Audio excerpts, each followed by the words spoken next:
Welcome to the quietest ones in the room with your host, Trey. I gotta say it, just the mere fact that you've clicked onto this video and you're listening to the sound of my voice, you by far are the most intelligent people on the face of the planet. So once again, thank you for joining me. What a day it's been. What a year it's been so far. We're talking China and the United States. We're talking Trump and Xi. We're talking the trade war. And it looks like the deal has been made. Now, the particulars of the deal, still yet to be seen. Who has won the trade deal? Still yet to be seen. Obviously, the United States is going to say the trade deal has been won by us, and China is going to tout that the trade deals have been won by them. But ladies and gentlemen, let's not forget that before this, there was only talks of ruin. There were talks of World War III. Talks of complete economic collapse for the United States of America.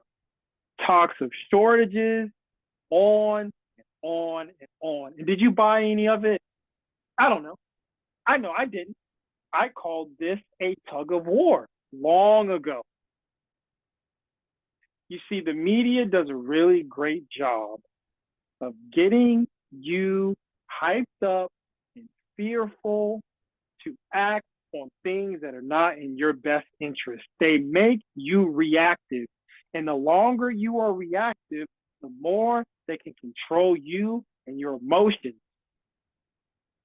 And in particular, your emotions and the way that you spend your hard-earned money or the lack thereof.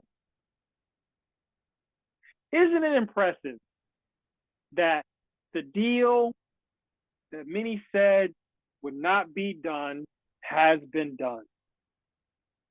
And both parties got it done. And I recall individuals like Ray Dalio, Warren Buffett, talking reckless as if they were rooting against the very country that made them wealthy. They said that this was foolish. They said that it didn't make any sense. Let's also not forget things like, you could say that Trump started the trade war and finished it, but Trump argued that China has started this long ago and that no one had ever stepped up to defend the United States of America and its middle class and working class. We let all of our manufacturing go abroad to our own detriment. And it's been time to bring these manufacturing powerhouses back and give Americans jobs. Yes. You didn't see it coming, did you? You didn't see it happening. And look, it's still early in the year. We don't know what the rest of this year is going to bring. For all we know, next week, the narrative could change. It could be, yes, we came to a deal, but then after all, we're actually back at war. Who knows? The media is going to spin this however they desire to. But I'll tell you this, just look at the stock market. Many of the so-called economic experts said there's not going to be a V-shaped recovery here. It's going to be more like a U-shaped recovery. I don't know what you call the last couple of weeks, but the S&P has been on fire. And honestly, yes, there's been a lot of sideways movement. But listen, the panic of shipping containers showing up with no products, and therefore the stores would be empty with things that you need to survive on a day-to-day basis. It's not happening. It's going to be okay. We just have to understand that we can't predict the future. We can't. But there are some of us who can make great guesses about what the future holds based on trends that are taking place. That's the best you can do. But the idea of everything always at the point of collapse is a ridiculous notion, because it's not going to be that way for everyone. Some people are going to get through every situation that can possibly occur unscathed. Some are going to lose, some are going to win. That's just the nature of the game. And here we are, now tariff deal in place. What do you think that's going to do to housing? What do you think that's going to do to the automobiles that we pay for? I can give you my ideas, and my ideas are that asset prices are going to rise. The tariff trade deal taking place isn't going to bring the housing prices down. It's not going to bring the cost of the vehicles down. No, companies are in the game for profit, and they are going to continue to make more and more profits over time. And if they fail to do a good job, someone else around the block is coming to take their slot and make those profits. Will food prices go down? Unlikely. But I am hoping something will happen, which is optionality, that as we move forward, we will have more and more options.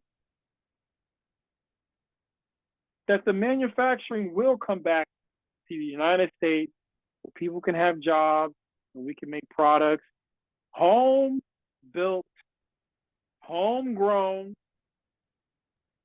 and we can really thrive and prepare ourselves for all types of scenarios that would cause us harm, that would put us at extreme risk. So I hope that we are learning a lesson during this process, that one should never count out the United States of America. I've been saying it, there is so much wealth here. And no intelligent leader around this world wants to lose access to the wealth that has been generated by the United States of America. It's too much wealth. Too much. And countries all over the globe have been able to enjoy growth like never before because of their partnerships with the United States of America. So yes, you make a deal. And it's why, if we go back, and I talked about Canada, how foolish it was that blackface Trudeau was positioning himself against Trump the way that he was, and even their new prime minister, the way in which he has positioned himself, it's idiotic. Canada needs the United States of America. If China's made a deal, why in the hell would Canada have not already made a deal? But maybe it's coming as we speak. In fact, maybe by the time you're done listening to this, Canada will have made a deal with the United States of America. But anyhow, it's done.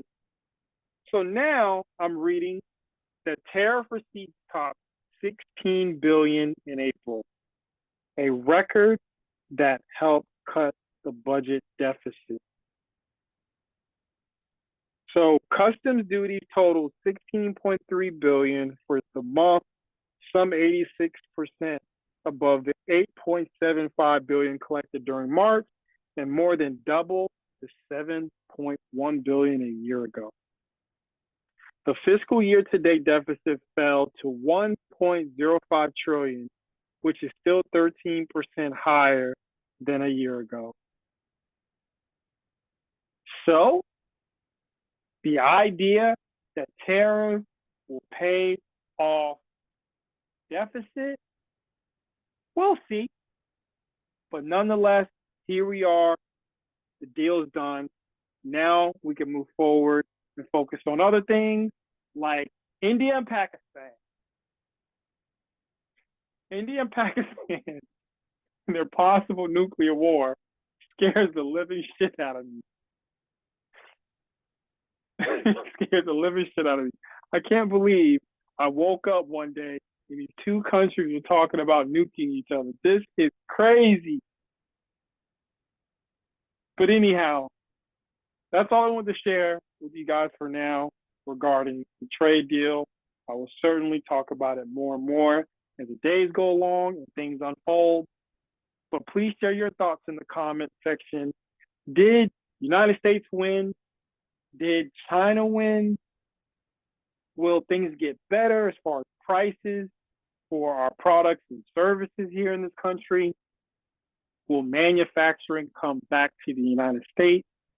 Do you have a positive or a negative forward outlook for our economy? Is the collapse coming now? But anyway, as always, please like, share, and subscribe. And until next time.